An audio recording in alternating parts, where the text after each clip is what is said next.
And we're live. Hello, Tegan. Tegan Blanchard. You are Uh, the first. You are the first guest on my freaking podcast, the Ethan Cortez podcast. The name is complete.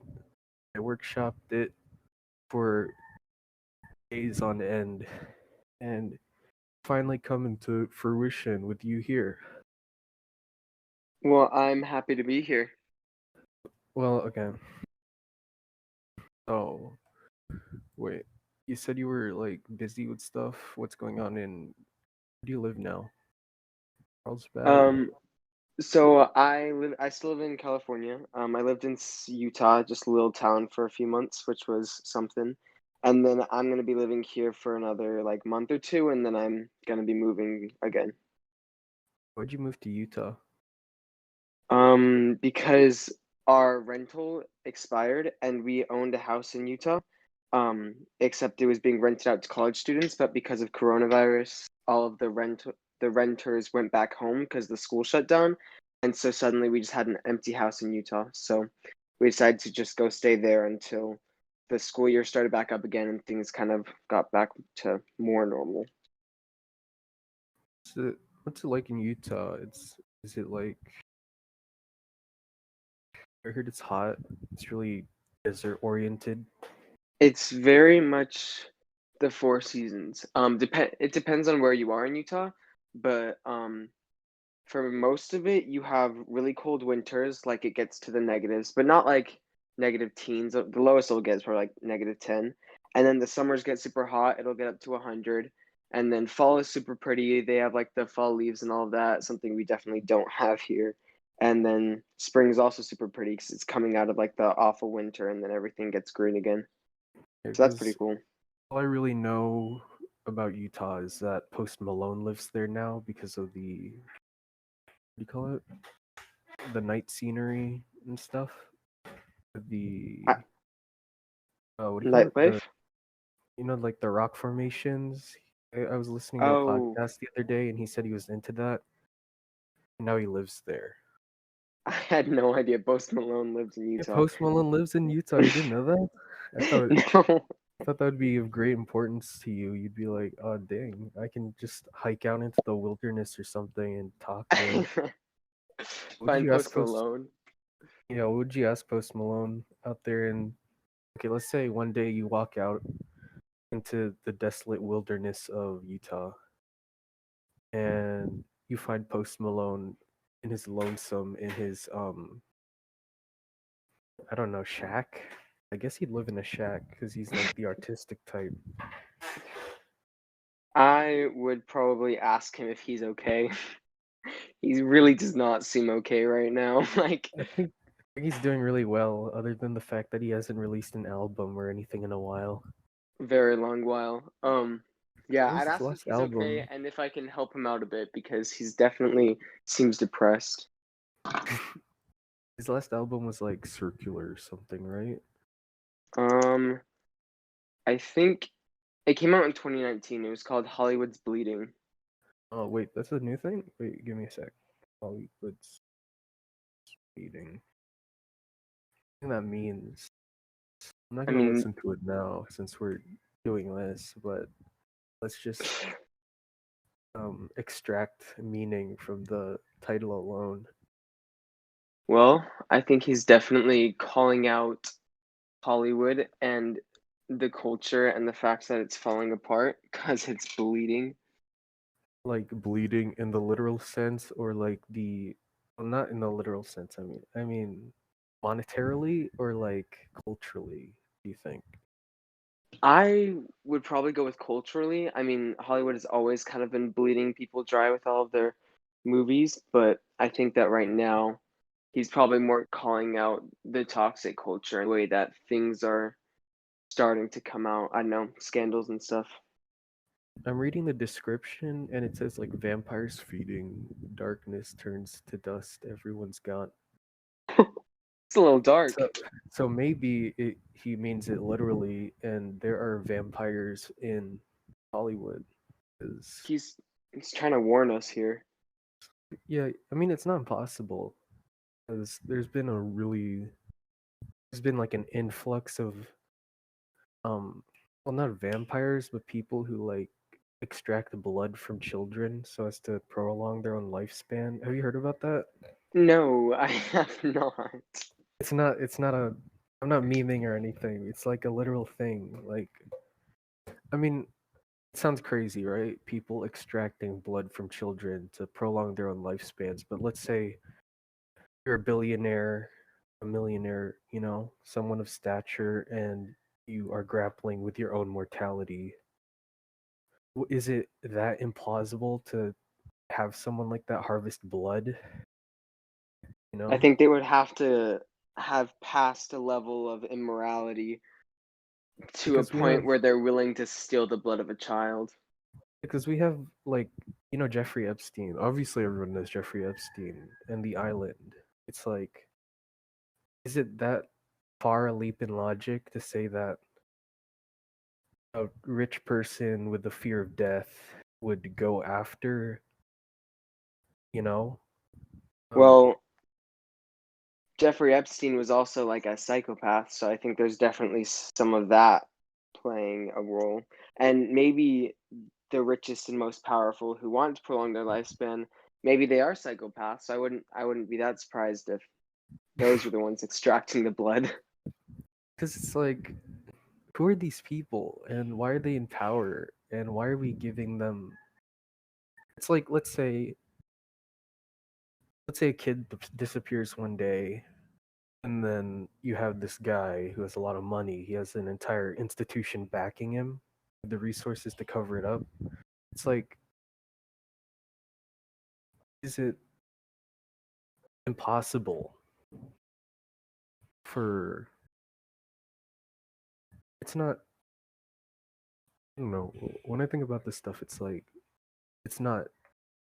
Imagine it happening, okay, and then you discrediting it. Is it? Then that's just someone who you've just killed someone by default. I wouldn't say that by discrediting an accusation against someone would be killing someone by default per se. I think that that kind of absolves the murderer of responsibility and places upon a bystander with limited information. But I definitely think that by living an ignorant life, you do have some part to play in the evil that goes on around you if you're living an intentionally ignorant life. An intentionally ignorant life. But it's like these people in the US, let's say, like Hillary Clinton, right? Yeah. She's been to Jeffrey Epstein's island 26 times. Can you even like fathom that? Like, geez. Why has she been so many times? Yeah, and nobody's bringing it up. Nobody cares. It's like, Well, this isn't something in China, right? With the Uyghur Holocaust, it's not like something we can't just like we are able to break into Hillary Clinton's house and like vigilante justice, but nobody's doing that. I think it's because people have to prioritize what they find most pressing, especially when there's so many issues going around globally. And I definitely think that the Uyghur Holocaust would be a much more pressing issue for anyone seeking after social justice and civil justice than going after Hillary Clinton for visiting Jeffrey No, Epstein's I mean island. like I mean like to the individual person, just the average person can go up, dox Hillary Clinton and like bring her justice. Like, let's say, like you can't fly to China and liberate those Uyghurs. This is something within our reach and we still don't take it. And that's something I find Well, distressing.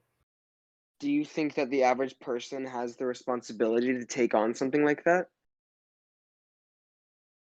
Maybe. I mean, with Miss Espinosa's class, she said stuff about not being a bystander, and that's all we do, and that's all we'll do forever, I guess, unless we. Because I think bystanders, like, the level of action you take as opposed to your affiliation with the problem. Because you Yeah, can I'd still agree be with that. Yeah, because you can still be associated. You can still be against the Uyghur Holocaust and still be a bystander. You know. But there's also, I feel like, an important part of the definition of bystander is watching it happen when you have the power to affect change. Because if somebody's like, we'll go back to like an eighth grade example, if someone's getting bullied and you kind of just watch it happen, that would be considered being a bystander because you can step in and make a difference. But in the case of the Holocaust, the Uyghur Holocaust, as much as we can raise awareness and do our best to stop it, the average person isn't necessarily considered a bystander when they have literally no power over the situation whatsoever. How about the pedophile Hillary Clinton thing? Like that's within our reach. You know. It's within Mm, home within our reach to do territory. what? You can just I don't know. You can I don't want to be dark because I know you don't like that, but we can break in, just empty a cap in the back of her head, and 'cause that is justice. You've been to Jeffrey Epstein's island 26 times without justice. So, are you equating justice with revenge in this case? Well, it's not revenge In a way, it is because though, because you're taking her out because of things that she's done that has personally offended you. justice, in my mind, justice is more a reaction as opposed to a moral debate. Like if you kill someone, you go to jail, right? Yeah. The semantics of that shouldn't extend further beyond because then justice becomes redundant with the whole nature versus nurture thing. But at what point does justice become anarchy? Because by taking someone else's life into your own hands and, like you're morbidly suggesting against Hillary, at what Well, not point, just Hillary. Hillary's just an example. yeah, just like those who I'm I guess afraid. are not doing good in the world. Yeah. What are you afraid of? Hmm? Wait, who's doing good in the world? Never mind. Those who aren't doing good in the world. But is it really the average person's responsibility to go take the life of another, especially when they don't have all the information and are only getting their information from what they have read and learned about in school? But I mean, specifically in this case, we have the information. So we know she's done sketchy stuff, especially in like Benghazi, where she didn't support the troops and they all died, or whatever happened there. Yes, but this is still information that was carefully crafted and distributed through the media, and nothing that we are receiving as information would be firsthand sources. So, how can we trust that our judgment is both sound and justified? Because, like, with the media, especially since Hillary's a Democrat, she's hidden behind a lot of media cover because of her associations with them. So I think it's a safe leap to suggest that perhaps she is a pedophile for going to Jeffrey Epstein's island for 26 times. I think the responsibility falls on whoever is willing to go forward with it. But then Someone, at that point, whoever, it's kind of like just going around the proper channels that we've Mhm. established in this country, specifically since we're dealing with an American citizen. And in that case, it wouldn't be considered justice, it would be considered anarchy because well, they're not doing it through the proper channels. my problem with that is that the channels are designed to protect people like her because all the people we put into power are compromised by each other. Yes, but what gives the individual person the right to play God and decide who lives and who dies? Especially with such a limited perspective on every and any issue.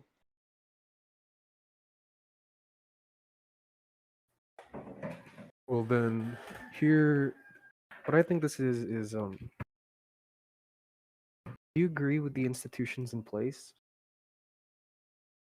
I believe that the institutions fundamentally are established to protect and ensure the rights of the people, Yeah, but but what are they?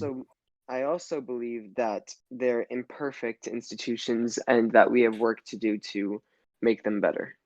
Well, I think an institution that protects pedophiles is a little more than imperfect. Well, I would agree. I think any institution that, in your words, protects pedophiles should be modified and changed and adapted in order to protect the people it's meant to protect. But I think that you're overlooking the good that said institution does and basing it off of one specific case study. I mean, it's not one specific case study. There's a lot of, um, well, conspiracy to it. Uh, Let's not conflate conspiracy with illegitimacy because this is all verified. The I read the very definition of conspiracy lacks legitimacy. yeah, that's what I've heard, especially now. No, conspiracy is like let me see. I know it's not illegitimacy definition. Secret planned by a group to do something unlawful or harmful. I think well that's the definition of conspiracy. I think today it's a real issue. Secret plan because people conflate conspiracy as nonsense and unjustified ramblings against the elite. But I think conspiracy is a healthy way to maintain checks and balances on the people in power. Because But the very definition is to be unlawful and to take matters into one's no, own no, hands. a secret plan by a group to do something unlawful or harmful. Yes, both I of think, which would be negative. yeah, I think pedophilia is a generally harmful activity, and the law is not exactly subject to, you know, morality. Let's say. But there are laws that are against pedophilia and protect children from said But things. yeah, but these people And in there are power, detectives that specifically into that field in order to ensure justice for those who have been wronged or those who are accused of wrongdoing. yeah, but these people in power are more or less exempt, and here we are acting as bystanders to the whole thing. And is there any part of that that makes you sick? Any part of Absolutely. you? I mean, it definitely disturbs me the level of corruption that is in any institution. But the truth is I believe that the institution that we have here in the United States is one of the closest to the best that we can get. And the more we work on it to improve it, the better chances we have at ensuring a better future for not only this country, but any country in the world. And if we resort to taking matters into our own hands and relying upon conspiracy with others, I think that that was just a path towards chaos and anarchy. Do you think the pedophile leaders are a necessary evil? It's a good question. I think that they Because are. I don't think they are the only leaders we have because they're fairly incompetent in regards to actual domestic policy, fiscal policy, and the foreign policy is really sketchy with all the wars going on. I think one And thing, though, is that the good that is happening behind the scenes, specifically in international policy and diplomacy, I know that many of the things that they do cannot be released to the public because it would jeopardize the ability of that organization to function to its fullest capacity. And so I think that we have a much more pessimistic view of the world because of those good things being hidden from our intake, our media intake. you think it's just within human nature to be controlled by a small group in power? Because this bystander thing, I've been thinking a lot about it because it feels like in middle school we were indoctrinated by it, right? Not to be a Hmm. bystander. But in terms of everything important, that is all we are, you know? The Uyghur genocide, we can't do anything about that. You can shout that out on social media, but nothing happens. I People in think power, we don't know why they're in power or how. Well, we can say the democratic process, but really, how invested are we in that? You know? I think that the fundamentals of the Constitution and the way that this country has been organized, speaking directly to the United States, of course, is it's supposed to be governed for the people and by the people and of the people. But it isn't. And it, to an extent, however, it is, It because is to an there extent, are a lot for of sure. background things that are going on that are limiting the influence that the people have, but limited or not, they still have influence. And I think that that's a big thing, especially when looking at other countries, not to name any specifics, but more like communist countries or autocratic governments that the people Mhm. genuinely have no say and have no power to change anything. Whereas here in the United States, we're able to go on peaceful protests and sign petitions and really make our voice heard without fear of repercussion by the government or violence. And I think that that is a fundamental truth and a gift that we have that ensures that we are being heard by the small leaders in power. That is true. But it's still, we're still like this generation's like population of Germany. You know that, right? Yeah, I've definitely thought about that before. But Because that's what we'll, when people look back on history, that's who we'll be, our collective generation. Because with the, especially with the rapid spread of information, because back then they didn't know, like some people genuinely couldn't know about the Holocaust. But now with the internet, we're all wrapped into it. what about some kid, some 18-year-old kid back in the day living in Wisconsin? What would you suggest he do when he learns about the news of the Nazi genocide? I mean, he could do something about. This is what I'm talking about. That maybe it's just within our nature to do nothing, and we should take a stoic approach to that. I think that within to say that it's within our nature is discounting those who really are out there making a difference in changing the world and putting a stop to the horrible things that do happen. Because yes, there are still genocides that happen, but there are people that are working tirelessly to end them and to help those who are negatively impacted.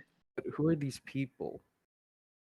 This Uyghur genocide's still going on because nobody's done anything. But that This, that plays to my point in the past that a lot of the efforts that are being made are very quiet and cannot be released in the media because it would jeopardize the deals that they're making, if that makes sense. Because let's say China doesn't want to admit that there's a genocide going on. That is an obvious fact, right? But Mhm. if there were some diplomats from another country that are working with them behind the scenes to make deals and cut deals, we are never going to see that side of what's happening. But these things take time and effort.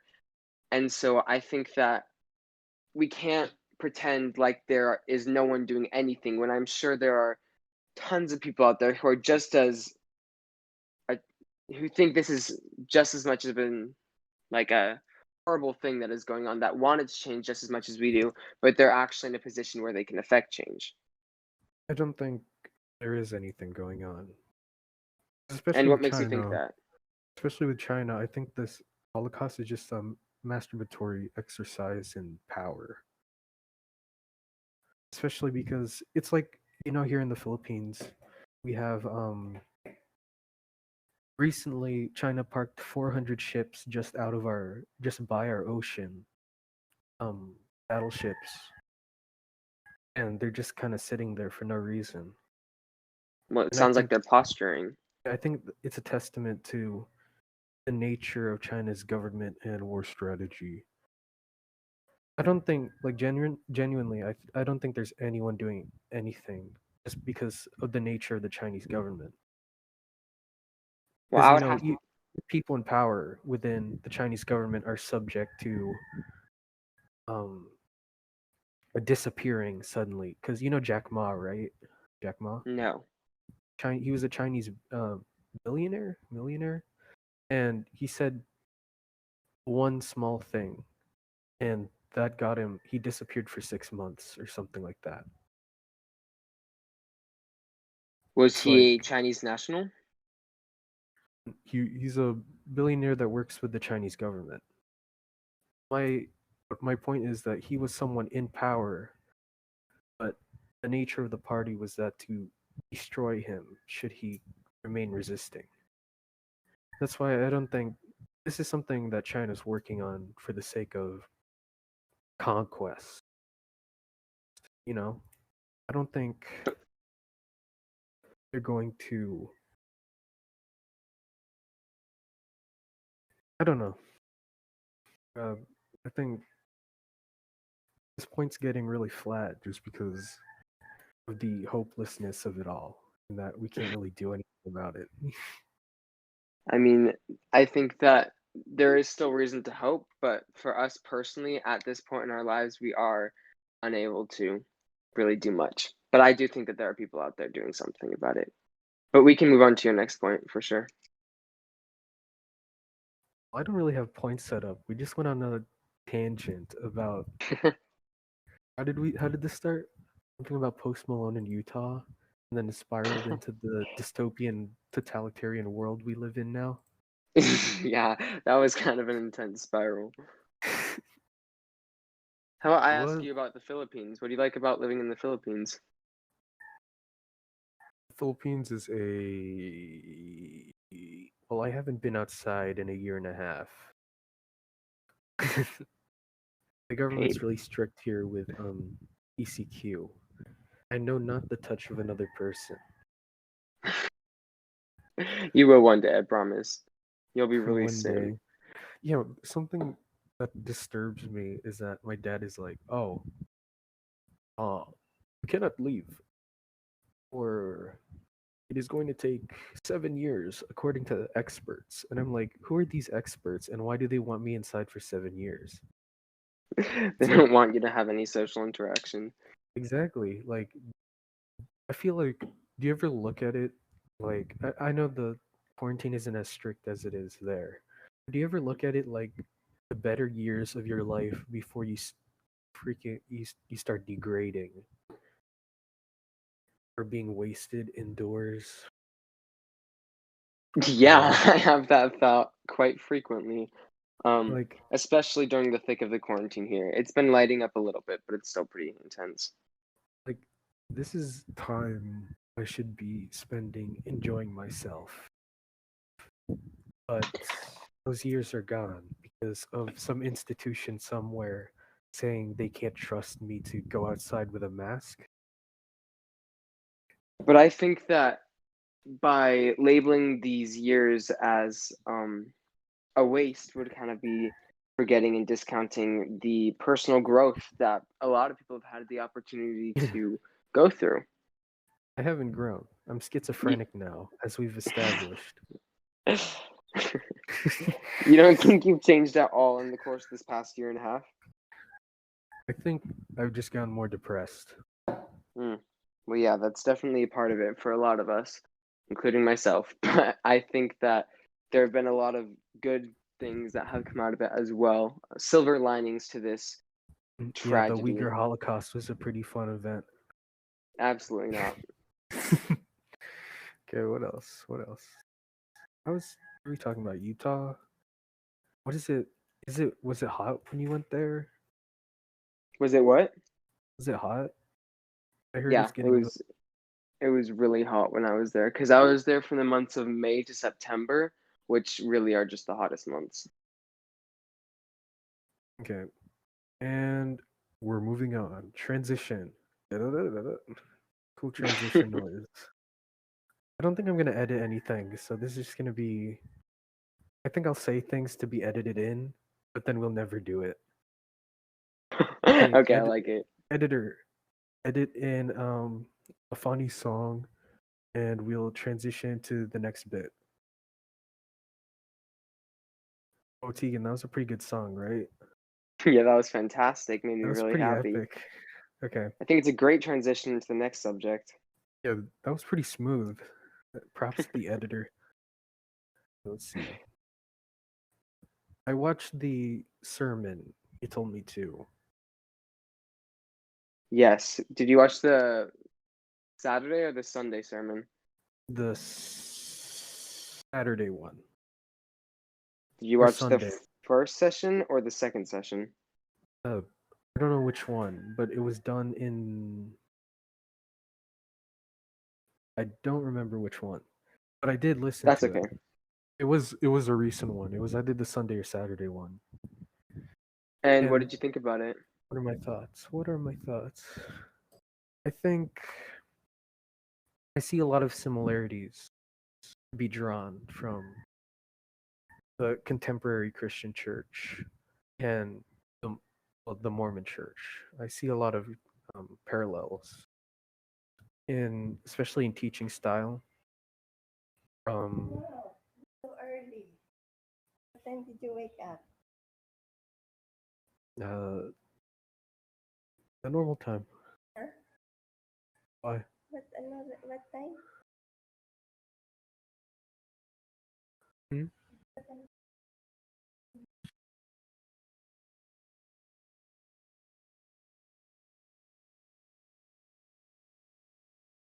And here we will insert a funny song while Daniel talks to his mother. Yeah, this is da da da da da da da da da da da da. Welcome back. Thank you for being patient in this hiatus. No, it's still transition. Oh, okay.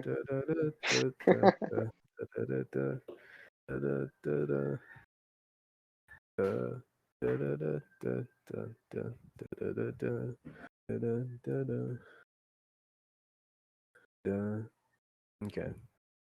Okay, so that was my issue with this. The house is waking up.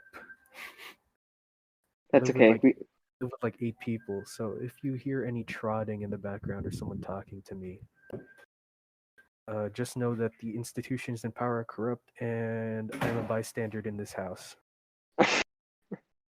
The pessimistic view you have on the world must be painfully exhausting. I mean, it's not pessimistic. It's more a practical look at everything. Yes, but you also lack hope. But anyways, back to what we were discussing Lack before. hope. What are you talking about? I see We were parallels. talking about the parallels Yep. between contemporary Christianity and my church. Especially in California, I see there's in a lot of churches there's this contemporary teaching style of like there's no substance to it. Do you ever look at that? Like when you went to my church, did you find substance there? I found passion and I found a genuine I mean doctrinal love. substance. Because what's your view on religion? My view on religion? Like why do you follow it? Is it to satisfy a craving for is it to satisfy something? Is it because of It your is. fear of death? It's none of your more cynical perspectives. The truth that why I follow religion is because I believe that that this church that I'm a part of is the church is the true church and that it is The based right off one? of the same church. Yeah, I do believe that. Like you believe that all other faiths are in regards to like the afterlife. You believe they're all invalid? I don't think anyone's religion whatsoever is invalid. I No, think not the that religion there's itself. I mean like let's say you die. yeah. You think everyone's going to the Mormon. You don't have a hell, right? So I don't know, 3 heavens or something. I'll elaborate on that for you. So, Yeah, but let's focus on this part first. yeah, we will. I believe that a lot of the churches have different pieces of the truth, and that over time those pieces have gotten distorted, and that's one of the reasons why we see so many similarities but yet differences in each religion. And so, in terms of the afterlife, I believe that the concept of heaven and hell is not necessarily wrong because we do believe that there is, in a way, a heaven and hell, but we also believe that hell or outer darkness or whatever you want to call it is not a place where anyone on earth is going to go. Bless you. Sorry. Okay. You're good. We So, believe that we existed before this life, that we all lived in heaven with God, our heavenly parents, and there was, we call it a war in heaven, more like a discussion or yeah, disagreement where I think where that's sustained in the Christian faith with Lucifer. yeah, and Yep. Lucifer So took 1/3 of his yeah, I followers, know and they the became fall the of then they became yeah the riders of the fall of man. yeah. So let's see. I did some research into Mormon doctrine and stuff. I find it very interesting. But let's look at you. Let's look at you. All right. Your psyche, let's see. Let's say one day, um, crystal ball, it says, has the meaning of everything. It tells you all knowledge beyond this life and within this life and throughout the universe. And then you learn that there's nothing when you die. It's not What a about it? birth. There's nothing psychedelic. There's nothing beyond. There's no afterlife. There's just nothing when you die. The world Okay. disappears. They can see you're dead. You don't know if the world exists anymore from your perspective. There's nothing. You're done. Dissolution. How would you feel about that? I think it's kind of difficult to ask how I feel about that because I genuinely don't believe that'll ever happen. I know, I but don't. we're How I going into the feel space of hypothetical. You know, hypothetically, I would hypothetical. This is all hypothetical. wonder. I would wonder what the purpose of existence was if there was nothing to come after it, and no way to have any lasting relationships or meaning. I just feel like life would definitely lack meaning if there were to be nothing after this existence. There would be no meaning to our trials, our challenges, the difficulties we face if we just Mhm. became nothingness after. Do you think meaning is something that exists, like outside of the religious context? Do you think meaning is something that, let's say, from a philosopher's standpoint, do you think meaning is something that exists because it's some arbitrary mechanic that we hunger for, something we're See, conditioned to, especially by the consumption of entertainment? Like, the problem with that, how often do we think about attributing meaning to nothing, especially to our own lives? Because I watched the show. Have you ever seen BoJack Horseman? no, I refuse to watch things like that. He talked about, there was one episode where it's just an entire monologue about his mom's death, and then he said that the last things she said to him were "I see you," and he wondered what that meant. Like, had his mom finally recognized him? Had Does she mean? Is it just the simple me? Is just simply her saying "I see you," like I can see you, or was it um "I see you" as in she was just reading the sign behind him, the intensive care unit?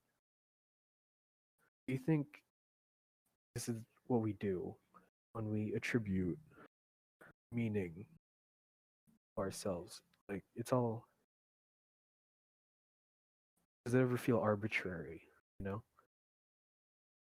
I think if we were to not attribute meaning to things, it would take away any real purpose or living with intent in life. Because to live without meaning is to live without joy or emotion or anything that really makes living worthwhile. But to live without intent, it's like. Is it like? How can I describe it? If it were the case, how do we build from there? You know? If life lacked meaning, how would we go from there? Yeah. How would we go about it? See, I genuinely don't see much of a purpose or point in discussing such a thing because I genuinely and wholeheartedly don't believe that there is no meaning in existence. And I'm not a philosopher nor an atheist, thus I can't speak from either perspectives. I'm just giving you my angle because I think even with religion, you can have an existential dread. 'Cause you can't understand God, and the reasons for His creating you or why you're here is always going to be beyond you, even when you No, die. I know I disagree with that. I feel like I know exactly why I'm here, why I exist, and where I'm going, and I feel like I have a decent grasp on the general idea of what's going to happen after I die. But like, you understand. 'Cause you ever look at the whole lore as something hectic? You know, you have the War of the Angels. It's all beyond our own understanding. And something beyond our understanding usually leads to why am I here? Who are these people that put me in place? And what are the forces that caused it? What is their intent for me? And am I just this thing that is on this torrent, this I want to bring up a stream. Do you want to keep ranting about your existential dread, or do you want to hear what I believe? I mean, still factors into it, but I it's don't like know. You're just kind of over here moping about how you see no meaning in religion, life, existence. It's kind no, of I sad. see. Well, it's not necessarily meaning. It's just that I'm trying to understand how you see it. You see, Well, have if you you listened thought of any of to this? what I said or what I I mean, want to say, you'd be able to understand it. but have you ever thought of any of this at some point, ever? I think of other things, which I would love to share with you if you'd give me the opportunity. Yeah, well, I okay. Sorry. Now's the moment. You're good. I feel like the reason we're here is to experience. Because in heaven, we didn't have agency besides being, well, we did have agency. We were able to choose whether to follow God's plan or Satan's plan. But we didn't understand what it meant to be happy or to be sad because we'd never experienced these things before. And so we came to earth so that we could experience these things, so that we could learn more about ourselves and about God's plan and ultimately decide if it's what we want. And in You heaven, it was easy to decide that it was what we wanted because we were of full knowledge. But when we come to earth and we lack the knowledge that we had in this premortal existence, then we're truly deciding for ourselves whether or not this is the plan we want to choose. yeah, you believe in the ascent of the character, right? Like Define ascent of character. there's stages in your religion. There's like stages where you like evolve or whatever, and you go from like you think do you think angels not I'm not completely um I don't have a full breadth of understanding of the thing of the lore of Mormonism, but the uh, you you believe in a succession of the character's evolution, like you go from man, like God was once man. That is some really, really deep doctrine that you're touching on. And I would be careful with the internet because it's Yeah, not no, that's what I'm something asking that you. That's what I'm asking you. yeah, it's not something that they really put on the internet much. And to be honest, No, I didn't read it off the internet. I have a book on it. what book do you have? It's it's a college compilation of local cults in the area, and they try to document the deeper niches of their um doctrine and lore. Well, this isn't necessarily doctrine; it's more lore. doctrine is the Yeah. way you conduct yourself. I would say that although an interesting resource, it wouldn't necessarily be Yeah, that's what I'm asking you. valid. So, anyways, so I'm at an age right now where I don't have full access to Yeah, I everything that understand we that. know and that we experience. And Mhm. so I do know that I'm afraid to speak on this because I don't Yeah, know you how you much. can for any listeners out there, Tegan is not representing the Church of Latter-day Saints. He's just In any conveying way. his own knowledge to everyone listening, which will probably be like 5 people to be honest. But like, this is an But it'll interesting be so interesting. far. Yeah.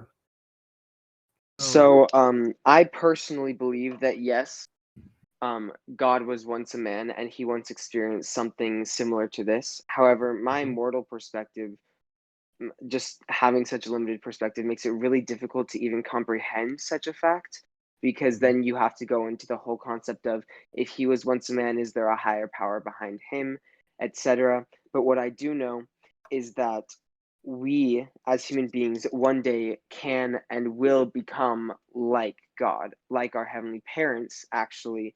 Um, us and our mhm. spouse will one day become just like them and be able to. I don't know if we'll be able to have our own earth, quote unquote, or how that will work, but I do know that we'll be able to reach that level of ascendance at some point based Your own. upon the things that we do and in this life and in the life to come.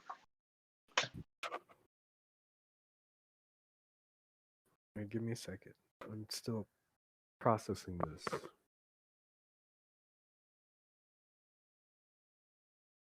So heaven, earth. You. This is stuff they teach at church, or is this something you've read? All of my knowledge comes from things I've learned at church, conversations I've had with other members of the church and with my family. Mhm. But the idea that we can one day become like our heavenly parents is very much a church-wide known fact. Not necessarily a fact, but also like a goal and an aspiration, something that we can all work towards in terms of just becoming the best versions of ourselves on earth. And it's interesting. Wait, give me a second. I'm sorry. You're good. It is kind of a lot to process, especially because It is. this is I some of thought, the doctrine that sets us apart from other Christian faiths. yeah, because what is it? 'Cause you told me something about like reading the Book of Mormon individually because it's an inspired text, right? Yeah, so Yeah. Jesus, So I as was we just trying all to, because I thought the book I was reading was like what do you call it, uh an ill representation of that, but I think what he said was pretty accurate to what you said. So I'm just trying to I process some stuff first. depending on the light he painted it in and the No, diction. it was the diction and the light were completely neutral. Okay, well, nothing is free from bias, Well, but he even just even documented me the speaking right sources. now has bias. Bias exists in everything, I think. It's just Absolutely. intrinsic to. But the text is more or less a like a book, like a school textbook on not history, because all history is biased. It was more like reading a copy and paste synopsis from the religion, but with more detail into it. What I would suggest for you, if you're really searching to try to figure out what we actually believe, Hmm. is to read the piece, the text that we base the majority of our beliefs on. I would read the Book of Mormon and just kind of see for yourself what we're talking about. To what degree do you gauge your mastery over the content? of the Book of I Mormon? would. I think that I know it well enough. I've read it 2 times through, so I know the stories and I know the teachings and I know the lessons, and I have a lot of notes that I've written off of it. But I'm far from an expert, and I think that I don't think anyone can ever become a master or an expert because every time you read through it, you get something new from it. If that makes sense. How many texts outside of the King James Bible do you have? You have like Pearl of Great Price. You have the Mormon, the Book of Mormon. And Doctrine and Covenants. Yeah, you have those three books, I think. So the Do you need to main have complete mastery over all of that content, or is the main book like the Book of Mormon? you don't need to have complete mastery over any of it. You just have to believe in our teachings and be an active member, and foster a relationship with God, and just like do the specific ordinances that we believe are necessary. Um, but I don't really know whether you're saying in order to be a member or to be a master, but yeah. Just not necessarily a master or member, just how well you do you know the content of it, and 'cause I believe that in religion, 'cause in Mormonism, evangelism is a really big thing, right? You get What's like evangelism? a South Korean military type missionary type thing where you're all commissioned by the church to go out and preach, right? The South Korean military was, I don't know what that is, but I can already tell that it's definitely No, not it's how not I'd bad. like it to be It's not a bad painted. connotation. It's like the South Korean military is fine.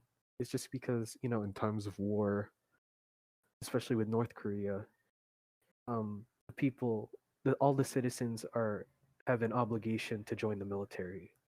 Oh, well, it's definitely like they would like you to, but you can always say no. There's nobody forcing you to do anything. And if you decide as a member to not go on a mission, then you're still entitled to every right, blessing, and um, access Mhm. to the church as any other member. Have you ever planned on doing a mission? Oh, yeah, for sure. I'm Uh, actually going next year on my mission. to where? You should go here. So I don't get to decide. We believe that we are called by God through inspiration to a place and a people. And so you submit your application, basically get your health stuff like through your Mhm. paperwork, and you send it into the headquarters of Salt Lake City in Utah, and then the Quorum of the 12 Apostles, which are the leaders of our church, go through every application individually and pray to find out where this person is supposed to serve their mission. I see. So, to what extent do you think you should have mastery over the content or knowledge of the content before you go out and share it? Because to what you said, when you die, all people are subject to the um, degrees of their action, right? I'm going to answer your first question first, and then you can ask me the Yeah. second question Yeah. after. Okay.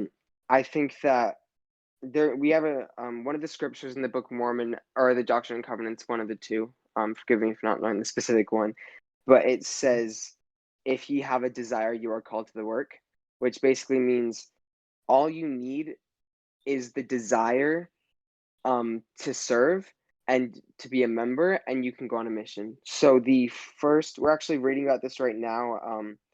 As a part. I'll explain that later. But basically, we're reading right now this year in the Doctrine and Covenants, and they're talking about these members of the church, people like Sidney Rigdon, and people that like names that you definitely wouldn't know.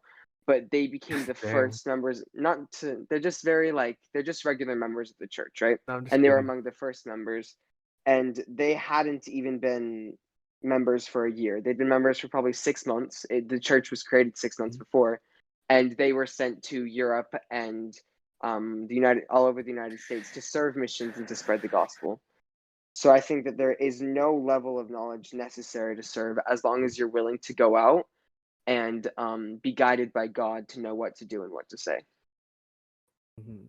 But don't you think there's some degree of personal responsibility, especially with the severity of the content in which you're preaching? Because I you're preaching more or less destiny, right? The people you're reaching out to, you'd like to indoctrinate because you think that genuine, there's a God and he has intent for them, right? I think, yeah, we Uh, definitely believe there's a God and that we all have a purpose in life and that we have certain things we need to yeah, do. but But leaving out I predestination and divine we inspiration, do you think that there's a personal obligation for each member to have complete mastery or a certain level of knowledge of the text before preaching it? first off, we don't believe in predestination, and then to answer your question, I So think okay. just like, Um, you're being guided by God and yeah, there's yes, a purpose. definitely. Just yeah, we just don't believe that like things are gonna happen and already stuff like that. Yeah. Anyway,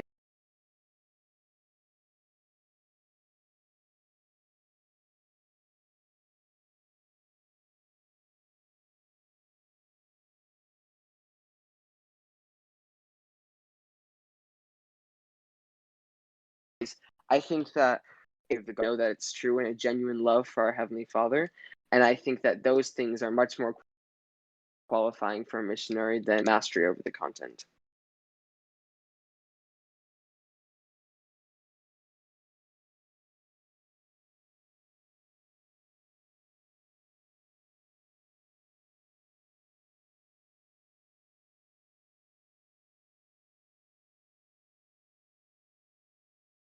But let's say Duran seemed to know what was going on with it, but they kept um typing up their personal testimony. And I think, especially with the contemporary Christian church, it feels like to some degree there was no substance there. And why Well, do you it, think it kind of that? it boils down to the intent of the guy approaching them. Obviously, since he was videoing, he wasn't going up to them to ask them about the doctrine because he wants to know more and he's looking for truth. He approached them because he was hoping to get a reaction or test them on their knowledge. And I think that that completely defeats the purpose of both being a missionary and seeking out for a missionary. But Because, I'd feel like if you're going to be preaching something of such high severity and there's a heckler in the audience, I think there should be a degree of knowledge that would be able to address him, you know? but a Because then, heckler, no matter what you say to a heckler or anyone that's just being aggressively like commenting or speaking out, no matter what you say to them, no matter how much doctrine you give them, their purpose is to degrade and tear down and expose not necessarily the truth, but a story. And so I don't think it matters how much you know because even if they did know something, he or she, just anyone, would find a way to twist it or to find something else that they don't know and then pull off of that. it seems like, because a lot of this is more basic um, uh, biblical doctrine.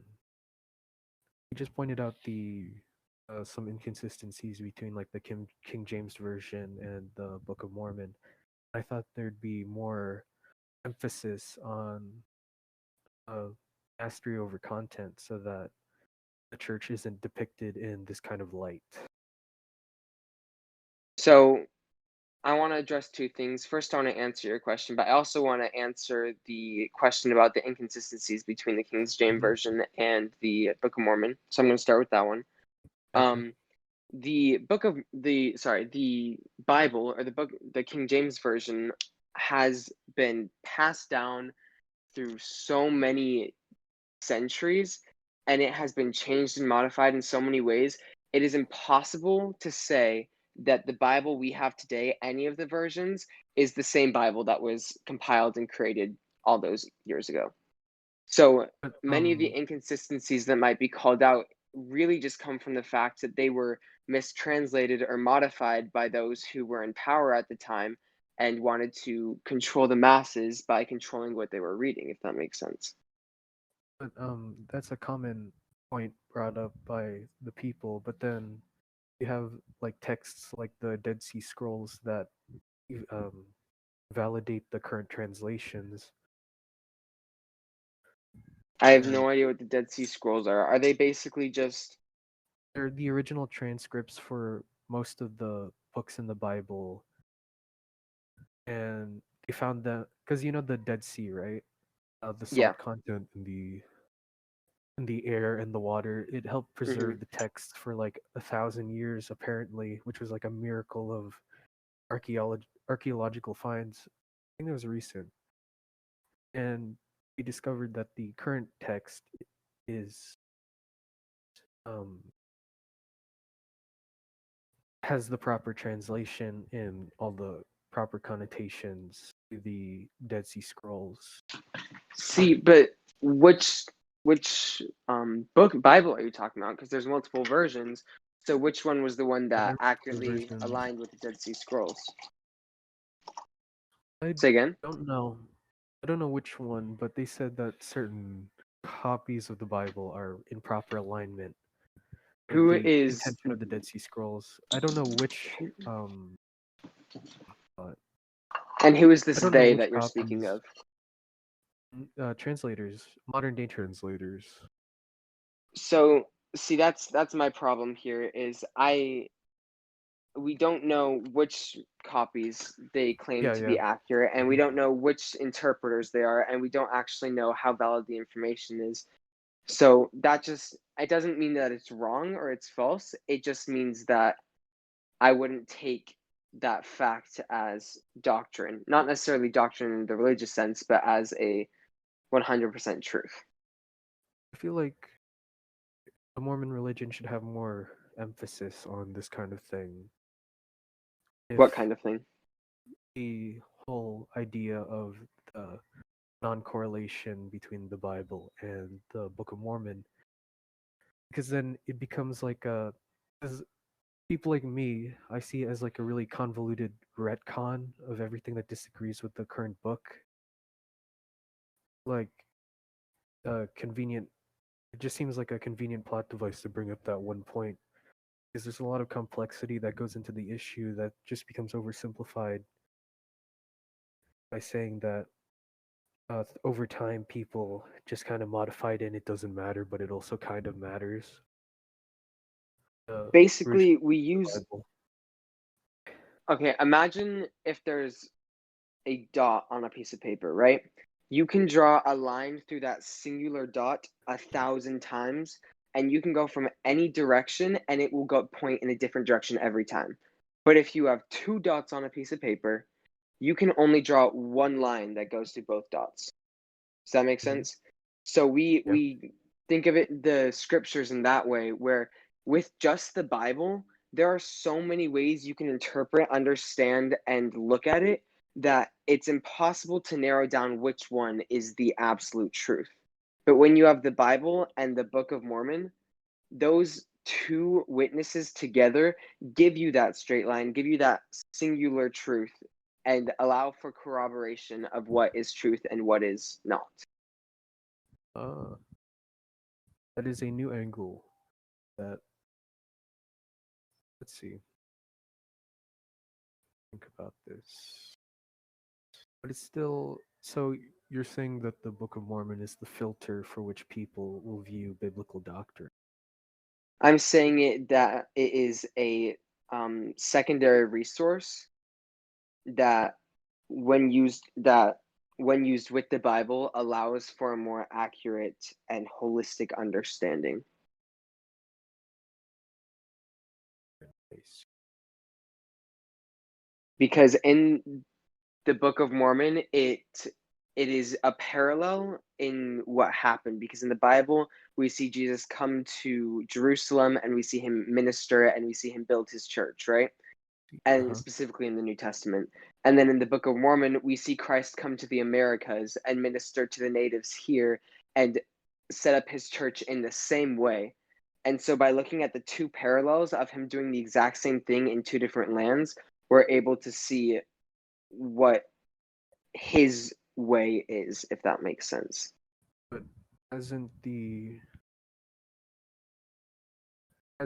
Book of Mormon also been, or not necessarily the Book of, has it not been subject to change at any point in history? It hasn't. It has been translated once from the ancient records through divine inspiration, we believe. And ever since, it has not been touched, modified, or changed in any way because we don't have that divine power that was given to the first translator, and thus we have no right to modify it in any way. But in terms of indoctrination and teaching, there have been a few politically motivated changes in teaching, right? In the intent of the modifying the intent of the words within the book of. Well, any religious text is subject to perspective and interpretation. And I think that over the years, rather than the words being changed based on political motivations, it's really just the interpretations being shifted based upon what is necessary to help people in each generation. Because the same church that came about in the 1830s would not be doing nearly what it's meant to do if it was exactly the same today in 2021, if that makes sense. Almost 300 years later, or 200 years later, a lot has changed in society, and thus the church must grow in the same way. Because I read somewhere that there was like 130-year ban on like black people from Mormon priesthood. And Yeah, then, that is true. yeah, so like, was that a sign of the times? Is that a political?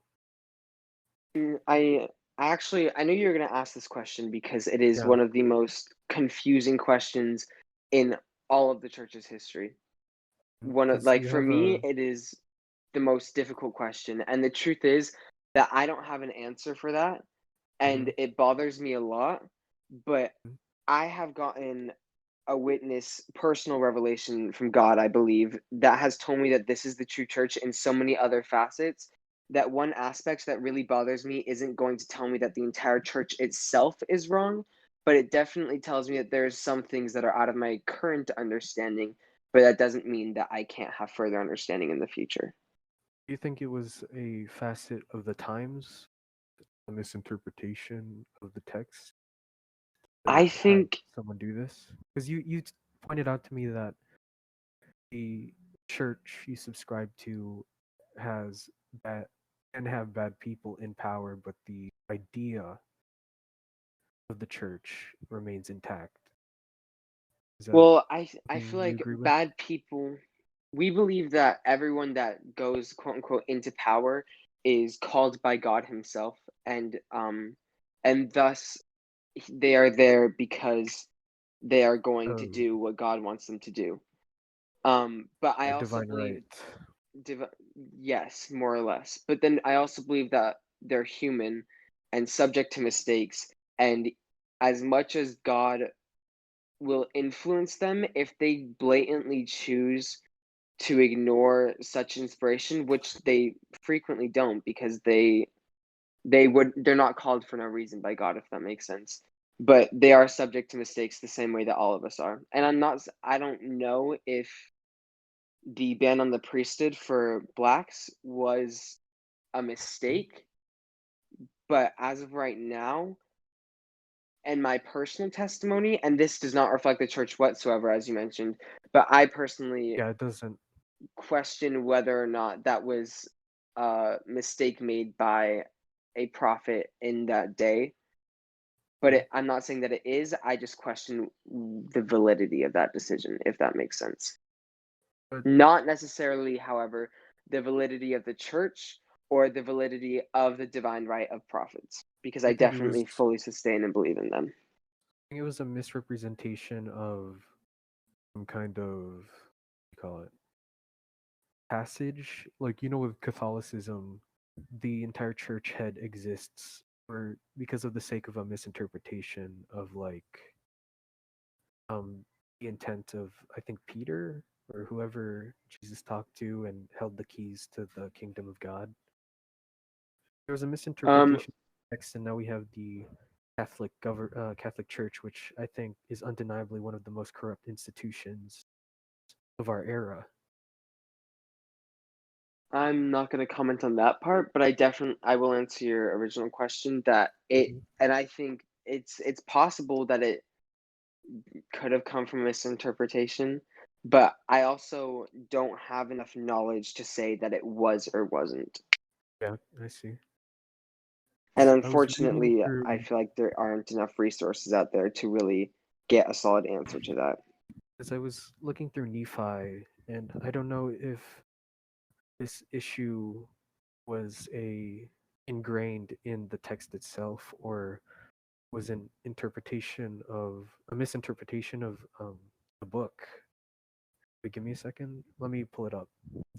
Okay. Uh, did I?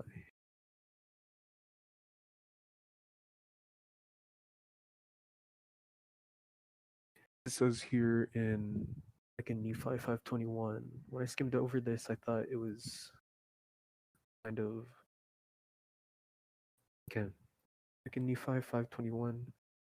And he had caused the cursing to come upon them, yeah, even a sore cursing, because of their iniquity. For behold, they had hardened their hearts against him, and they had become like unto a flint.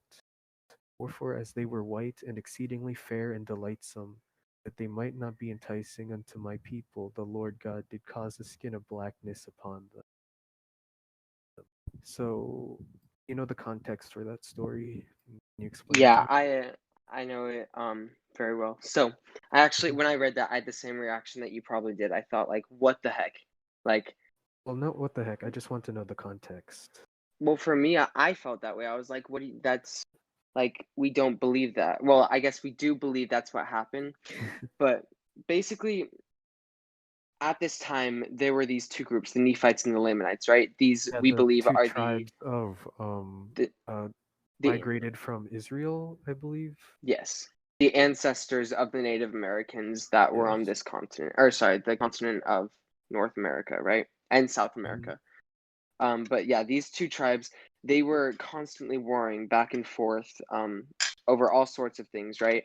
And historically, for the most part, the Lamanites were the the ones that would stray from the teachings of God and were very much anti and a violent and overall kind of evil people, with the exceptions of those who would leave behind the Nephites and accept the teachings of God, right? So was the But punishment the punishment came about because they had been warring for so long and they were even like coming in under disguise and tearing apart the communities, etc. And so I believe that they got that punishment so that they could see who had malicious intent and who did not, if that makes sense, among those oh, people. However, before I need to say this before you comment on it, we don't believe in any way, shape, or form that that reflects anything today as to any level of righteousness for any person, no matter their skin tone. mhm. And So then later yeah, on in Second Nephi, what was the verse that you just read? the second Nephi 5:21. 5:21. So you go ahead 21 chapters, right? Second Nephi 26:33, and it says a little bit into the verse it says, God inviteth them all to come unto him and partake of his goodness, and he denieth none that come unto him, black and white, bond and free, male and female, and he remembereth the heathen, and all are alike unto God, both Jew and Gentile.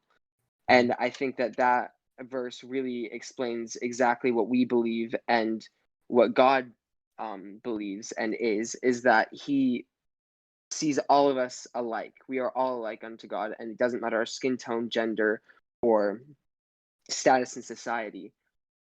And By so that kind of gender, answers that whole concept.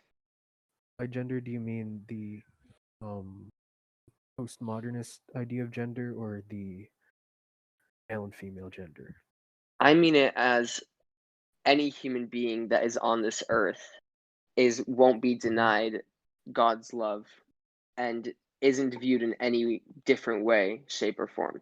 It doesn't matter what you are, who you are. We are all equal in God's sight. Okay, let's see here. What notes do I have written down on it? Well, I have some notes on this, but I don't have any notes for the show, folks. Out there. Okay, so what's the deal with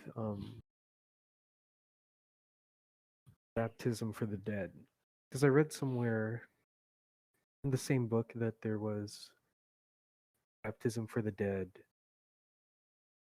and you had to be married, and those were the two covenants you had to fulfill in order to get into like the celestial God heaven. That's something that you Yeah, so I mean, you have pieces of what we believe. All three of those are pieces, but that's not a whole truth. yeah, I That know. I So guess I'm asking you to principle. elaborate. Yeah. So we believe in doing baptisms for the dead, as you mentioned, because we believe that baptism is a necessary covenant. I mean, ordinance that you make, that you Mhm. fulfill. Forgive me, in order to make it to the highest level of heaven. So in this afterlife, we believe that there's kind of a waiting place for the souls who have yet to receive those ordinances. Um, and in that waiting place, they're simply waiting to be baptized, but they cannot be baptized without a physical body. That is something that you have to fulfill here on earth. And so, in order to give everyone the option, because it's not forced in any way, but to give them the option to choose God's plan up in heaven, we act as proxy here on earth in the temples that we have. And we'll take upon that person's name in the baptismal prayer and be baptized for them. And then in heaven, they are given the option once they've been baptized through a proxy on earth, they're given the option whether or not they want to accept that baptism or not. I saw this like, so is anyone exempt? So let's say,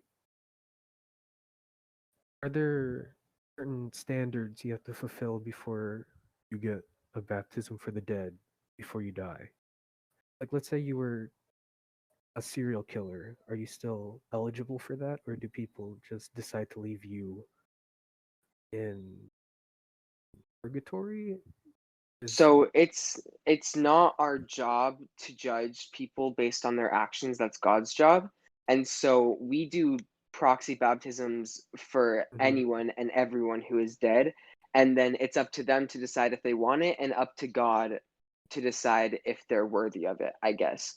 But we don't So, believe that anyone is specifically unworthy or worthy. We don't know because we're not God. We don't have that decision power, if that makes sense. as I heard, I read, no, I didn't read. I found a video, and they said something about like Hitler being getting a baptism for the dead. And is that something the entire church agreed with, or is that disavowed? I actually had that question when I was younger too. Like, is Hitler deserving of a baptism, especially because he did such atrocious actions? And really, the general consensus, as far as I'm aware, is it's It's not our disavowed. job to decide if he deserves it or not. He gets it because he was a human being that lived here on Earth. But whether or not he decides to accept it or not and whether or not he gets it, I guess in Mhm. heaven validated. I don't know how to phrase it. It's not like it has to be validated, but whether or not God accepts that is up to Heavenly Father. It's not up to us. So I'm pretty sure he probably did get a baptism proxy, and Mhm. then I don't think anyone is necessarily like against it because we know that God is fair and that he will make sure that things are done in a justice and through Mhm. justice, I guess, if that makes sense. So let's say hypothetically one day you die and you end up in celestial heaven, or that's the celestial heaven, whatever the biggest one is, the best one, the one where you The get celestial the, kingdom. yeah, the celestial kingdom where you get I think dominion over a planet when you die. or something to that degree. Let's say you see Hitler there. Would you feel that was um, decision on the part of? This this is obviously extremely hypothetical Yeah, this because is a hypothetical. I'm just yeah. saying, is this something Um you would accept personally, or um, like, would you feel it was a just decision based on the fact it was decided by divine entities, or would I you don't feel disturbed about it? I would be confused. But the thing is there's no I would be confusion. confused. There's no confusion in heaven because everything is done through a Yeah, common, like, you understand. But honestly, I mean, I'm not God, obviously, but I don't think I'm going to see Hitler in the celestial kingdom, most likely. especially because there's also other scripture that mentions that when given like the option and when considering like what degree of heaven you go to, etc., there's going to be, like, that's where you're going to be for eternity, and you are not going to be comfortable being in the celestial kingdom with all of these people that spent their whole lives doing their best to be the best person they could be if you lived a life like Hitler did.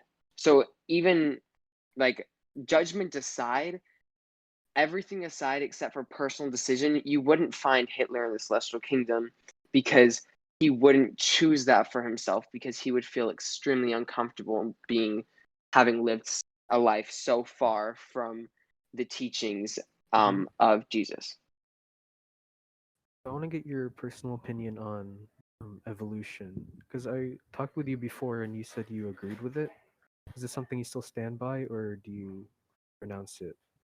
I haven't thought about evolution before No, because you I have. mean, not I talked to you I before, and it definitely stuck with have. me. It How stuck long with ago me was that? how I think like 2 years ago, honestly. It stuck It with me must have been a because I while thought, because yeah. So do you still stand by it, or no? yeah, I genuinely have no idea. I thoroughly believe that Adam and Eve were the first humans that came to Earth, Mhm. right? That they fell from the Garden of Eden, that whole story. Yeah. But Whether that yeah, be, sorry? yeah. But evolution would act in contrast to that idea, because then death would have existed prior Well, not necessarily, to the fall of man. because God uses God created the universe, and the science that we use to explain it is everything that God used when he created it. You thoroughly can believe in scientific principles and God himself. Like the Big Bang, But God could with have orchestrated that Big Bang. I know I'm getting there. Give me a second. And so okay. the idea of Adam and Eve, um, it could have been that evolution was a thing. I don't know whether it was, but it could have been a potential. This is not doctrine. Is that these Yeah. apes, these monkeys were evolving, and the moment they hit that level of it being evolved, that was when God sent those souls into those bodies, if that makes sense. So I don't That think sounds that apes are going to become humans all of a sudden, left and right, through evolution, but I think that it's possible that God used evolution to develop the body of mankind. so. Like with don't you think evolution would contradict some teachings in that you have death before the fall of man? Because that's the main mechanic of evolution, which is picking and choosing the best traits to live on. So then death would have arbitrarily existed prior to the fall of man. And Well, would that death would have existed for animals without human sentience or souls. doesn't that act in contrast to the text? And if you don't know for sure right now, you don't have to answer. But I just want to get what you know right now. I don't the idea of death existing prior to Adam and Eve coming to this earth is a given, because dinosaurs died before. Oh no, technically they didn't. I don't know actually. No, yeah, no. Okay, But so you like, don't need to just elaborate if you don't know for sure. I know for sure that death as a concept for the beings and organisms on this earth existed. Animals died before humans came to Earth, right? But human death didn't exist because humans didn't exist. Does that make sense? I mean, I guess, but I think that would go against the more black and white idea of death, whether that be for animals or people. I genuinely have But no I think idea where this you're is, getting. yeah, this is something that I think a lot, even contemporary Christianity struggles with, in that they don't know how to interpret or integrate certain information into their base knowledge of their text. Could you reference the scripture for me that like is speaking on death not existing prior to the fall of man? Is it? Well, if you say death is introduced into the world or via Adam and Eve, that the common interpretation is that death would not have existed prior, since there's no elaboration upon whether it existed for animals or only people. I think this is might be something people would just have to struggle with not knowing for sure. If I don't have the specific scripture that you're talking about, and I'm not familiar with any teachings of such a, um, I guess of teachings stating such things, then I can't comment on it if that makes sense. Because there's a 2017 LDS Bible dictionary here that I found. It said something.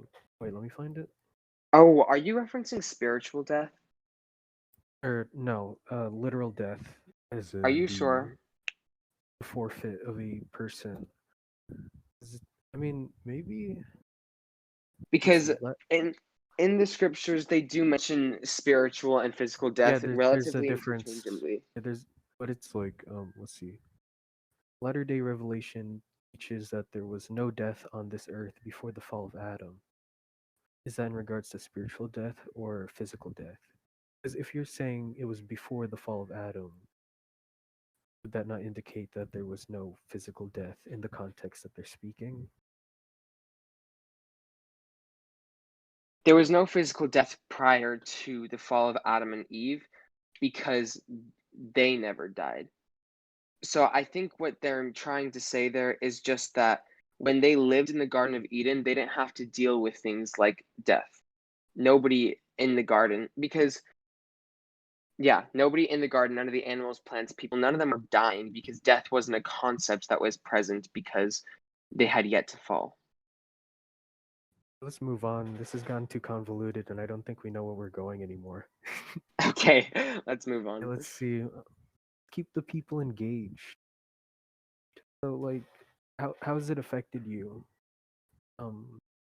Being a Mormon in terms of because you live in a relatively secular area. How's that Yeah, affected? Has that affected who you there's choose to be friends with? Relations with people, what ties you sever. How does that? um I choose people not based upon religion in any way, but I definitely choose people as my friends based upon their just level of goodness and intention with their life and the world, if that makes sense. Like good, genuinely good people are people that I'm attracted to, whether they be Islamic or Mormon Yeah, but or do you any other operate religion. under is good?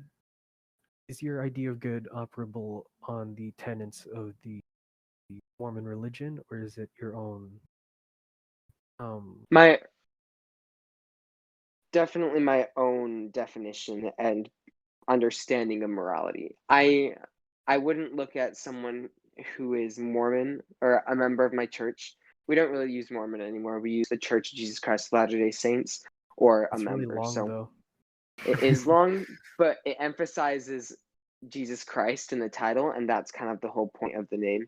Whereas Mormon takes him out completely. But anyways, I wouldn't look at a member of my church and think that they're any more good as a human being as I would look at someone from another faith. If that makes I gotta stop saying that word. If that makes sense. Well, Makes sense. But going into um, what you said about Mormon, was Mormon yeah. a title attributed to the group by the group itself to itself, or was it some, let's say, like the domineering Puritans that gave him the title Mormon? It was not members of our church that took upon ourselves that name, because we called ourselves members of the Church of Jesus Christ of Latter-day Saints. But then people started calling us Mormons because of our affiliation with and belief in the Book of Mormon. And originally, I don't know if this is like for sure, but originally I think it wasn't. It was like almost an insult, like not meant to be a kind thing. But then it kind of lost its negative connotation and just became a common phrase and word for our church members. And then it just became stronger and stronger until we came to the point where we identified ourselves as Mormons. That's what I've been saying about all slurs, but people just don't believe me. Yeah, but that's because I'm just kidding. I'm just kidding. if I'm they just kidding. still are, I was like, I'm just Daniel, kidding. no. I'm just kidding. I got so worried about you there for a second. I mean, there are some. I think language has a lot of power, but I think there's a point where you know someone, you completely know their intent. The language doesn't. The language, the purpose and intent of language shifts. I would You agree know. with that statement. So I think that's for anyone out there that already tuned out, because I think slurs are valid. You what? Well, the that was my angle to it. But what are we talking about? Well, you The said full you were name of the church? at one time you were dating like a non-Mormon, right? How did your family go about that? I thought there was an entire um process to that, like registration or something. No, definitely not. I've only dated one person, and she was a member of our church, but you can date anyone of any faith, and there's really there's no difference between dating someone in our church and dating someone outside of our church.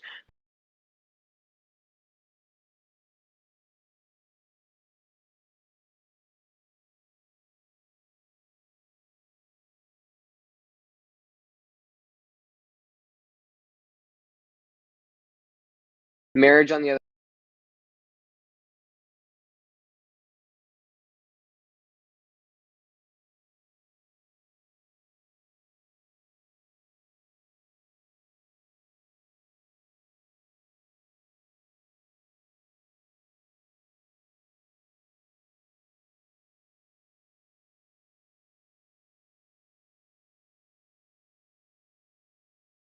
I other think hand, they does get find to a marry whoever. division of their families because of this faith a really traumatizing thing.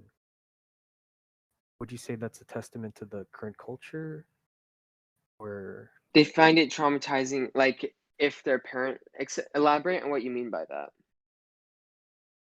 they'd have one parent that's dedicated and then one parent that doesn't want to be Mormon, and then they end up divided. Well, I think that stands true for anyone of any faith. Parents that aren't united in their beliefs, especially if it's like Yeah, but very close to their heart, it would prove difficult for anyone. with the Mormon church specifically, there's like a really different culture to it in that there's a more strict. With contemporary Christianity, there's no check and balance or community behind it because it's so disjointed. But with, let's say, Mormonism, it's like there's an institution orchestrating it, and people found that really unnerving with their struggle.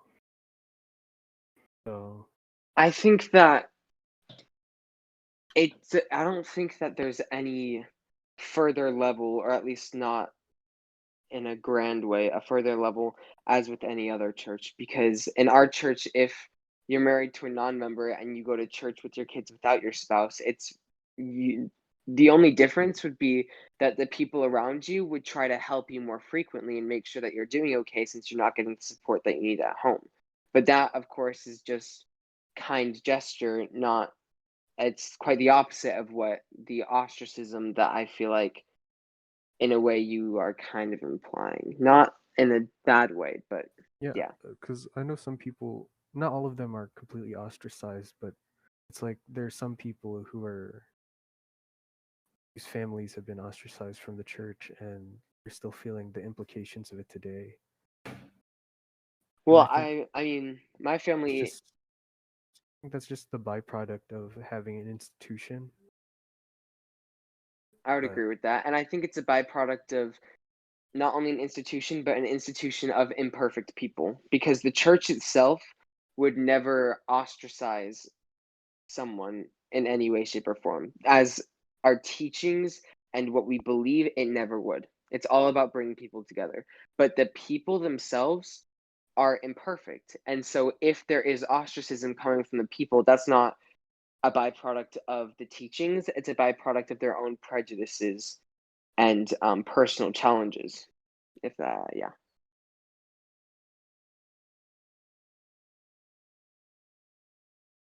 that is very interesting. Do you agree with the church most of the time in its interpretation? I believe for sure that our church is guided by revelation, and I agree when I believe 100% in the doctrine of the church. Of course, there are policies that aren't doctrine and that change over time that I don't completely agree with, but especially recently, such policies have been modified and changed to adapt with the society and culture that we live in now. That Okay. I do appreciate. And I have one last point because I had a friend who was talking about this. She was gay, and Hmm. a lot of prejudice against her in the church. Is that something backed by the doctrine? Can there be gay So, Mormons, or is that not something that be allowed under the tenets so of the faith? Because I think, one of our, what do because you like think? with religion, I think that if you choose to do certain actions, you are not fulfilling the covenants of that religion, and Hmm. therefore you do not need to subscribe to it. But like in this case, her entire family's roped into it, and it's just her left in isolation. So how does the faith deal with that? So fundamentally, we believe that God's plan involves man and woman being for each other, you know? Yeah, But but how is it dealt with if there's someone with certain different preferences in? yeah, I know what you mean. I have multiple friends that are part of the church that identify as queer in any sort of way. Like one of my close friends that that I've gone to church with is gay, and the truth is it's really between you and God, and how you choose to go about it is that way. And then our policy and our doctrine, um, it says that it doesn't matter what you identify as, you are welcome to come to church, you are accepted, and you are loved, right? Whether you are able to get married in the temple, however, like same sex couples cannot get married in the temple in the same way that a non member can't get married in the temple with a member, right? You have to be a member and it has to be between a man and woman. But if a couple that was outside of that definition, whether like a same sex couple, were to come into the church, they would be able to participate and be a part of the church in the majority of its activities, if not all of them outside of the temple. In Utah, do you think they would face some kind of ostracization? Ostracization? Absolutely, which is really sad. But even when I lived in Utah when I was younger, I saw that lack of toleration firsthand just because of just the way that I kind of liked. I was not the traditional concept of what I feel like many people wanted me to be, and um, and so I don't know how to describe that. Basically, like I was raised with three sisters, and I was much more feminine of a guy, and I liked to hang out with girls. And that mere fact, not even like I'm straight, I don't identify as anything else, but yet just the mere fact that I spent more time around females and enjoyed things like fashion and jewelry, along with other things. Like I also love camping and lighting stuff on fire. But I love that lighting stuff just on that fire. fact definitely made me feel more ostracized. But do you think the whole idea of intoleration is necessary for the religion? Because there's some tenets Absolutely you not. have to follow. I think Being intoleration is unacceptable, and our leaders of our church tell us the exact same thing, that there is no room for intoleration of any kind in any of the members' hearts. I mean Because intoleration. 'Cause there's different types of toleration. There's toleration in doctrine, and then there's toleration of it's like a more societal toleration. yeah. You can hang out with a gay person, right? And there would Hmm. be no implications. But let's say there's a movement to get gay people in the church. Is that What do you something mean they by would get gay accept? people in the church? Like people who identify as queer want to become members of the church, but still defy the tenet of what you said with men versus women. How would would they go about it? Are they allowed to You can are they allowed to modify the original doctrine to apply to them currently? There's no rule that prohibits anyone identifying in any queer way from joining the church. If you are a lesbian and you are in a lesbian relationship, you are still welcome to be and allowed to be a member of our church. Are you allowed to be a Mormon or a representative of the Church of Latter-day Saints? Yes. But to be a Mormon is to be a member, more or less, like we don't use that term, but yeah, it is the same thing. And thus, to get baptized into our Sorry, church Mormon as is a just queer member shorter. would be the same thing. You're fine. But I'm just trying to say that, like, yes, you would still be a member of our church no matter what you identify as. But don't you think that it's in defiance of the teaching to do so? Yes, but it's the same. It is, but it's one of those that's not like, yes, you aren't able to get married in the temple, but that doesn't mean you can't be an active member of the church. And people might find it hard, especially because of just like the culture, and people might not be accepting of that, as they might not be accepting of it in any other church or institution, but they're still welcome and they are still seen as equal in the sight of God. You're part of the We, more liberal region. yeah, I mean, I would say. you're ideologically more liberal as opposed to. Do your parents think the same way, or are they stricter about things like this? I would definitely say my parents lean more conservative than me, but they also are, they're not like super conservative and they're not super liberal. They're very moderate. And I would say I'm a leaning liberal moderate. But then again, things change, preferences change, like everything changes, right? But they would be just as loving and accepting to Oh, anyone that came into our church as a member, despite their sexual orientation. your personal politics and um, religion coincide? Are they at play in terms of how you conduct yourself, or are they totally separate? I would definitely say they coincide, but that's just because the my membership in my church is not like I show up on Sunday, I do the service and I leave. Hmm. It is what helps me decide in every aspect of my life what I'm going to do, who I want to be, and what I want to be, if that, yeah. So 'Cause with a in lot of terms of Mormons, politics, hmm? you go. Oh, you can finish your point. In terms of politics, I think that I'm very much aligned with the church because they are similar to my own beliefs. And but then again, my church has no political affiliation. They actually gave a talk on this in the last conference, that one of the sessions you watched, where they said it, no matter what political um, party you are a part of, you are welcome in the church, and no matter what political party they're a part of, should be ostracizing anyone for being in an opposing party, if that makes sense.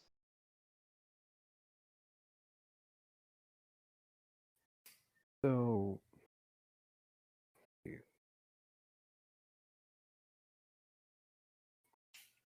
wait, I'm thinking.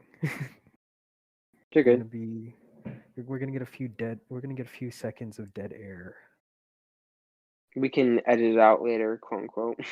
No, I'm not editing anything. I was just joking. Yeah, I know.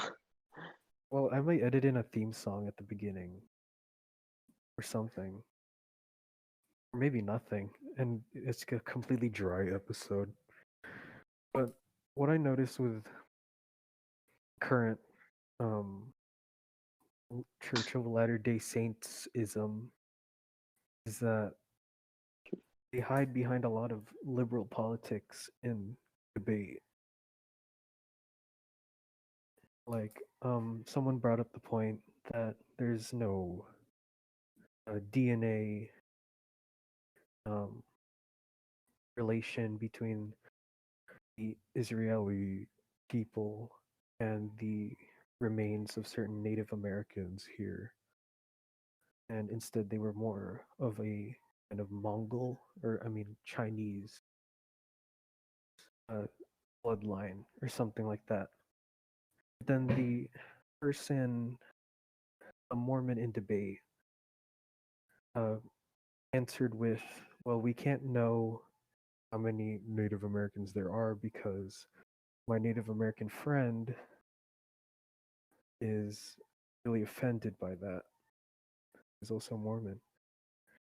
Does that happen often in the church where to avoid ideological exchange, they hide behind certain um, tenets of uh, current liberalism? I would say no. I think, but I also think that basing the reactions of members, basing the general ideologies of the church off of the reaction and interactions of members and debates with members is not an accurate reflection of the people or what we believe, especially because those who are willing to publicly debate are going to be of a completely different, even personality type, as the majority of the other members in the church. So maybe that person used that um, cop out, that excuse to cop out of the interaction. But I think that as the leadership of the church wouldn't respond in that way, and people, the general population, would not have responded that way. E- What else do I have to ask? All I have are two quirky questions written down. I don't know if you'll be willing to respond. But We'll see. Let's hear them. question one. Actually, it's only one quirky question. I forgot the first one. I didn't write any of this down. Mormon underwear. Is that a real thing, or is that something I just read online? It is a real thing, Oh but my it's god. also it's a very sacred thing. Like I What? said, it's a very sacred thing. Why is it? That it's more so, we can't get really into it, especially on a podcast, because it is so sacred. But we believe that it's something to protect us. What's the purpose of? Because I heard that the sigilry and markings on it to protect people just in general. But do you have to wear it at all times if you're a dedicated member of the church? Before I answer this, it seems like the intent behind this question No, there's no is intent. less I mean, so. like, it's general. I It's like don't, genuine curiosity.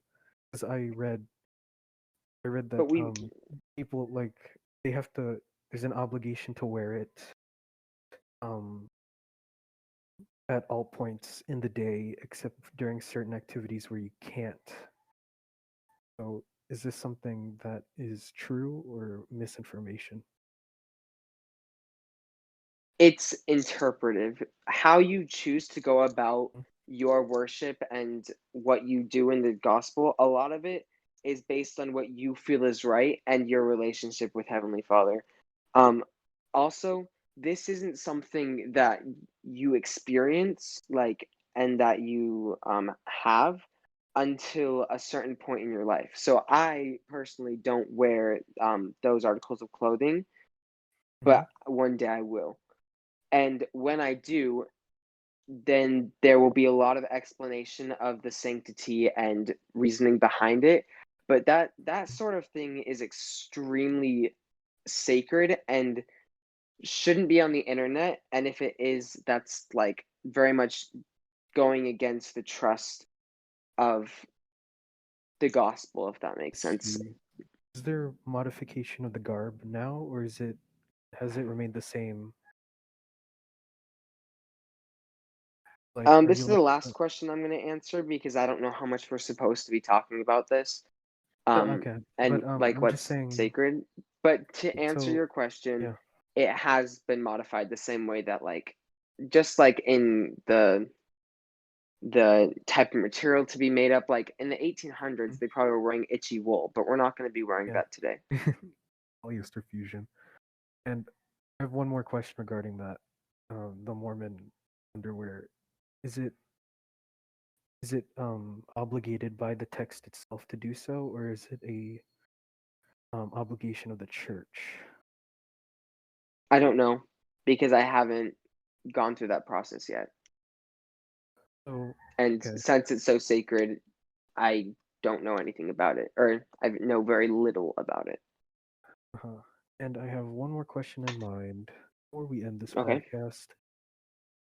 And I know I'll probably look back on this podcast and realize I should have asked you more questions, but nothing's coming to mind right now. So are there rankings in the church outside of like the quorum of 12 leaders with the most authority? Are there different rankings? Like, do you get deacons? Do you get. Because the Mormon So underwear thing, it's like that would denote that there's some kind of ranking system based on your time spent in the church. Is that something they have? it's not based on time spent in the church, it's based on your age and where you are at in your life. So, and it's not rankings, it's just organization. So we do have deacons, but deacons are members of the church, male members of the church that are ages 12 to 14. And then there's teachers who are 14 to 16, and then there's priests, which I'm a priest, which is ages 16 to 18. And then once you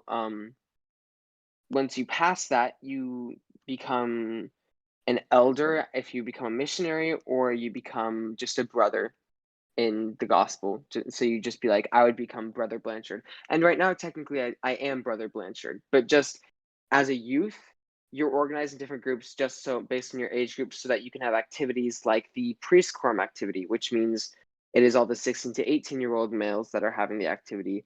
And we also have different callings based upon that age group. There's more than just that because I guess that's just youth.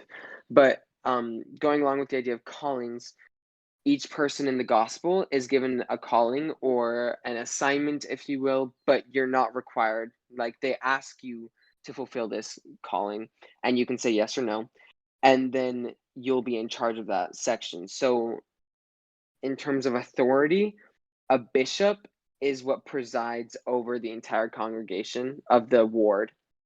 Sorry, these are lots of words that you won't know, necessarily. A ward is just a group of people in your area that get together to go to church together. It's like your same time frame that you go to church. It's like how the Catholic Church coordinates itself with the pastor heading a certain number of people, and then the bishop having dominion over a certain area. Yeah, very similar to that. So then there's wards, and there's a bishop and his counselors that preside over that ward. And then there's a group of a whole bunch of wards in the area, and that's called a stake. And then there's a stake presidency. So then there's a stake president and his counselors. And then there's an area general authority, which is just someone that's in charge of coordinating and taking care of all of the areas in that stake. And that's a much bigger geographic area. And then there's the quorum of the 12 apostles. And all of these like bishops will change like every 3 to 5 years. Like that's constantly changing.